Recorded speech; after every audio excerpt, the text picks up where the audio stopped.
of Steel is directed by Zack Snyder, the first film of the DC Extended Universe, and stars Henry Cavill as Superman, who goes through the process of your typical Superman origin story, just slightly out of order, a little desaturated, and a fuck ton of destruction ensues. Welcome to the first review of DC Week. All throughout this week, we're going to be talking about the DC movies leading up to Justice League, because I've really dropped the ball in reviewing these movies lately, so making up for it now.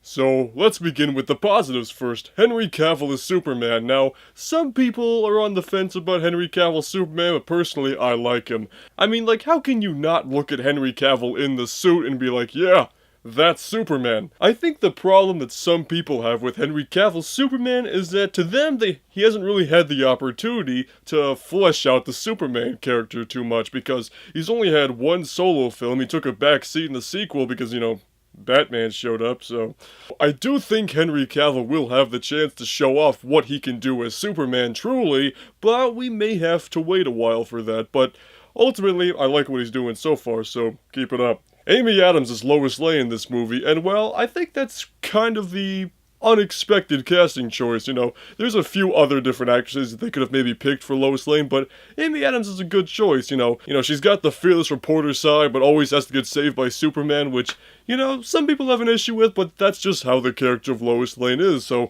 Amy Adams does a good job at capturing the character. But can we just tone down her involvement in future movies? She's a little overused, doesn't have to be part of the central story. Please. Michael Shannon does a great job at playing General Zod. He plays this character that was born for one particular purpose, was to defend Krypton, but of course when Krypton blew up, there was like, okay, there's no more Krypton, but hey, I gotta rebuild Krypton. But then Superman comes in and screws that all up, and he's like, God damn it, I gotta save Krypton!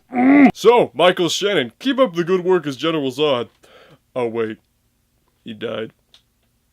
Shit. So, Hans Zimmer's score for Man of Steel is fantastic. Hans Zimmer kinda had a lot to take on with the score for another Superman movie, because of course everybody remembers John Williams' classic Superman theme, and of course his score for the first two Superman movies, so he had a lot to pull off making a new Superman theme, and just making a memorable score. And I think he does an excellent job at this. Superman's theme this time around is a very simple two-note process that dun, dun, dun, dun. It's very simple, but after you've heard it a couple times, you're like, yeah, that's Superman's theme. It's very simple, it's bright, it's optimistic, and powerful at the same time. Everything that Superman needs to be, so keep up the good work, Hans Zimmer. Oh wait, he quit superhero movies. God damn it. And of course, this being a Zack Snyder movie, the film is visually stunning. The action's great, the CGI is good, but let's talk about some of the negative sides of that. First off, Krypton is not very exciting looking. It just kind of looks like every sci-fi planet ever, but I'm willing to let that go because, well, let's face it, Krypton blew the fuck up. We're never gonna see it again, so whatever. Another big issue that people have with the movie is that it's very desaturated, There's not a lot of color in the film itself, but at first, when people heard these complaints, I'm like, no, it's got color. Superman's cape is clearly red, but after seeing this movie multiple times, I'm like, yeah, you people kinda got a point. So the color correction in this movie doesn't really match the tone of Superman in general, but it does match the tone of this movie, which, of course, doesn't quite follow everybody's ideal vision of Superman. But one of the good things about these DC movies is that they've slowly discovered that the desaturation thing doesn't really work out, so we're slowly starting to get the color back, so they're learning from their mistakes, and that's always a good thing. And let's be honest here, there's way too much destruction in this movie. I mean, just half of Metropolis gets leveled. I mean, Smallville gets practically blown to shit. I mean, especially that IHOP, goddamn. What kind of sick world do we live in where aliens just crash into your local IHOP and just destroy it? That's just wrong. It's wrong.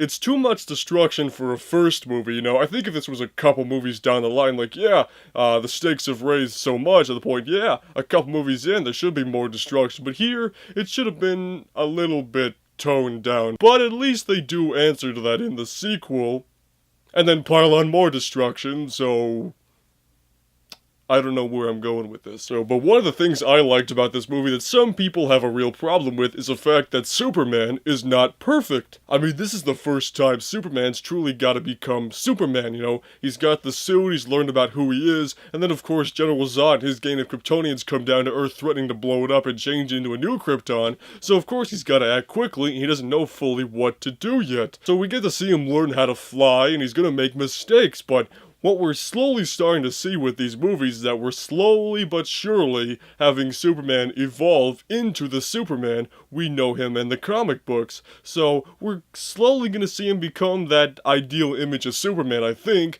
It's just going to take a little bit of time to get there. And besides, Marvel's doing the exact same thing right now with Spider-Man, showing him slowly grow into the Spider-Man we know and love. So just people, be patient. Be patient. So I think Man of Steel is kind of like Batman Begins in some respects. Now, while I do think Batman Begins is a superior solo film than Man of Steel, but the point being these films open the doors to even greater things. Of course, Batman Begins led to The Dark Knight, and Man of Steel has led to this giant, expansive DC universe that's slowly been growing over the past 4 years, and now we're gonna get more and more characters, we're getting more movies, and we're just seeing these characters come together in a way we haven't seen before on film. As far as DC is concerned, you know, Marvel's kind of got the monopoly on that. So ultimately, Man of Steel, it's not perfect, it's got issues, but I think it's a good start to something even greater, and it's a film I enjoy a little bit more every time I watch it. So those are my thoughts on Man of Steel. Make sure to check out the Batman v Superman review next, but if you have seen the movie, notice down below, and we'll see you on the questionable side.